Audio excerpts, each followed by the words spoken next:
My name is Ron Winegar. I am the Chief of Police here at the Boise Police Department, and we are near the scene of an incident that took place about 10:45 this morning, and just wanted to provide a few details about what happened and answer any questions you may have that I can't answer. This morning, earlier, prior to that 10:45 time frame, Boise police officers received a call and received information that a subject was traveling from Oregon to Boise, and this subject had made some threats to his family who lived in the southeast Boise area. As the subject was traveling, officers were getting more information from family members, and the subject was officers from the Boise Police Department and the Ada County Sheriff's Office were attempting to locate him. The Ada County Sheriff's deputies did in fact spot his vehicle near Star and attempted to make a traffic stop on that vehicle near Eagle. The subject eluded Ada County deputies and continued toward Boise. Boise officers responded to the area of the family members' homes in southeast Boise in the event that he did in fact make it to that location, and if he was headed there, they wanted to be able to protect those folks from any harm. So the subject was in this area just across the street from where I'm currently standing. He actually stopped his vehicle in that parking lot and got out of his vehicle with a weapon, what appeared to be a weapon in his hand.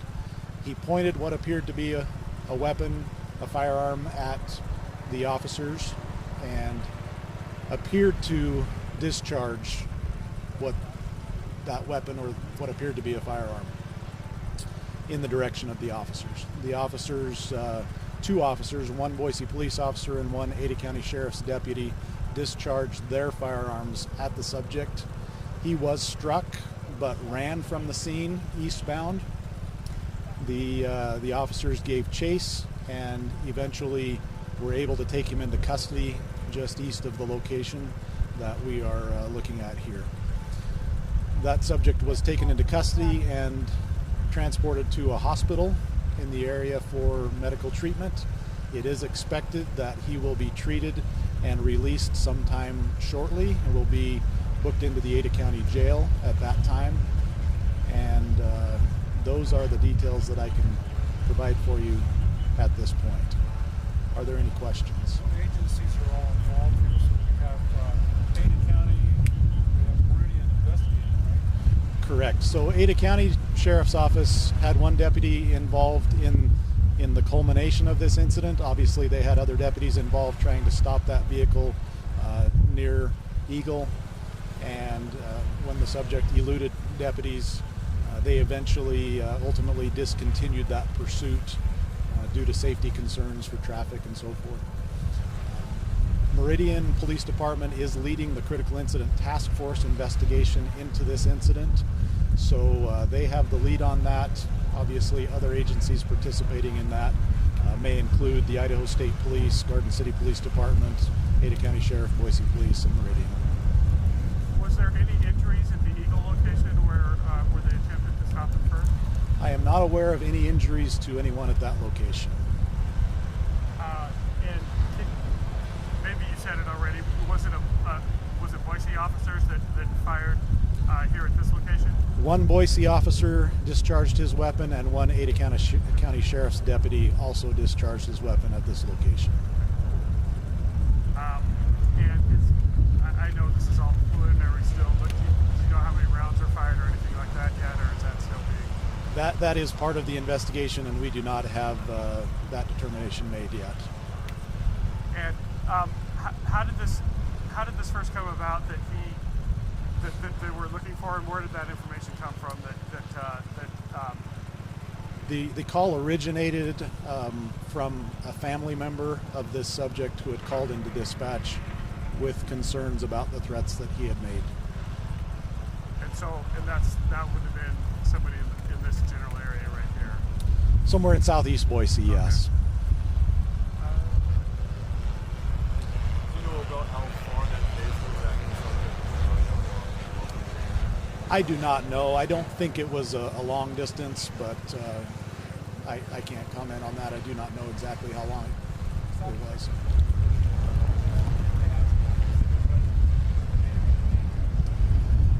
I do not know exactly what they're asking. Certainly our concern would be that are there people that may have been injured? Are there vehicles or buildings or any damage caused by the incident? And another thing I guess I would like to point out is obviously this was a very fluid situation. It was not expected that the subject would stop here in particular, but as the incident got close to this area, school resource officers in the area were very close to placing, for instance, the high school nearby on lockdown, but it developed and happened so quickly that it was basically over before the school could go into lockdown or shelter in place or anything like that. But certainly those concerns were recognized, and the school resource officer here was communicating with staff and leadership here at the school district. Is the vehicle that the suspect was driving still here? Yes, it is. Okay. Is that the white? I don't know that I'll comment on the particular vehicle, but I will say the vehicle is not white, if that helps. Okay. All right. And this is a fairly large area being taped off here. Is that basically because you're trying to look for where any rounds might have gone and things like that? That is correct. Certainly we recognize we're impacting traffic and businesses and people in their neighborhood, but we want to make sure that everything is accounted for, all evidence is collected, and that there are no injuries or property damage to anybody that we don't know about. So we are canvassing the area pretty heavily. Multiple agencies involved in this, and it's a fluid situation. How do you, can you report on their, how they did? How did your police officers do? Certainly, I think it would be very preliminary to make that kind of a judgment, but we are grateful for a couple of things. One, that uninvolved people don't appear to have any injuries, so we are grateful for that. The officers do not have any physical injuries. We are very grateful for that. We are also grateful that the subject involved, or the suspect in this case, appears to be suffering from non-life-threatening injuries, and we expect that he will survive. We're grateful for that. And just another possible clarification, you said that he had what appeared to be a weapon, and he was appearing to raise it to fire it. Was there a weapon recovered, or is that something you can say at this time? Well, I will tell you there was a CO2-powered BB gun replica firearm that looked very, very real, and that was recovered near the scene.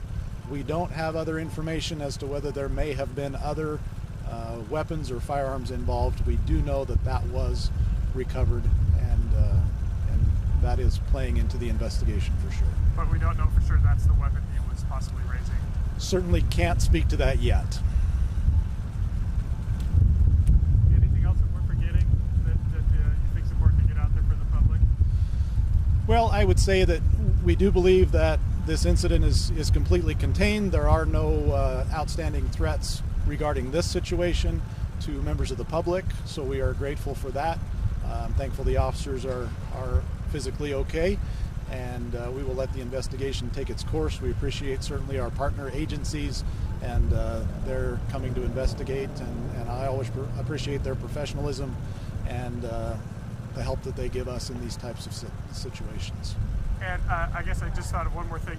During the pursuit from the different locations, do you know what kind of speeds were being reached or anything like that at this point? Or I don't have that information handy, but I do know that if police agencies discontinue pursuits, it's generally because we are concerned for traffic and pedestrians, and that always outweighs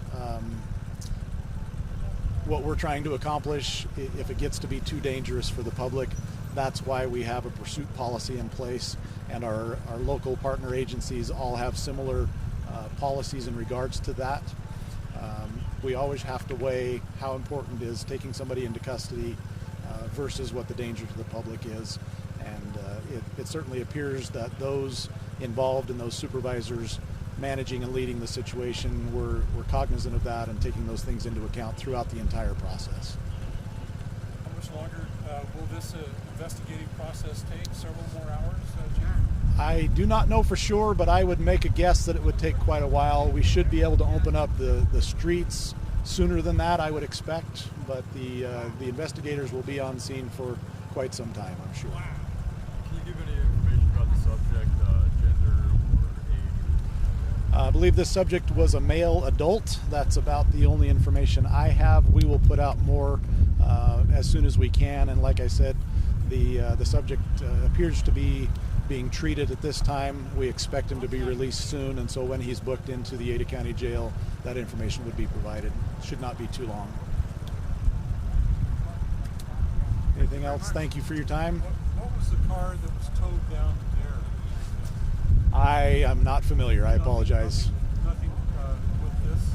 Do not know. It's entirely possible, but I do not know what it was.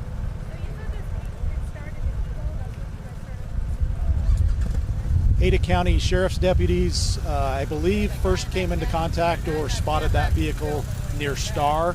They attempted to stop it in Eagle, and that is when the subject eluded those deputies and continued towards Boise. Did they go on the freeway or? No, I believe this came from Star, probably down State Street. I don't know exactly the route or path, but I believe it came down State Street through Star and Eagle and into Boise.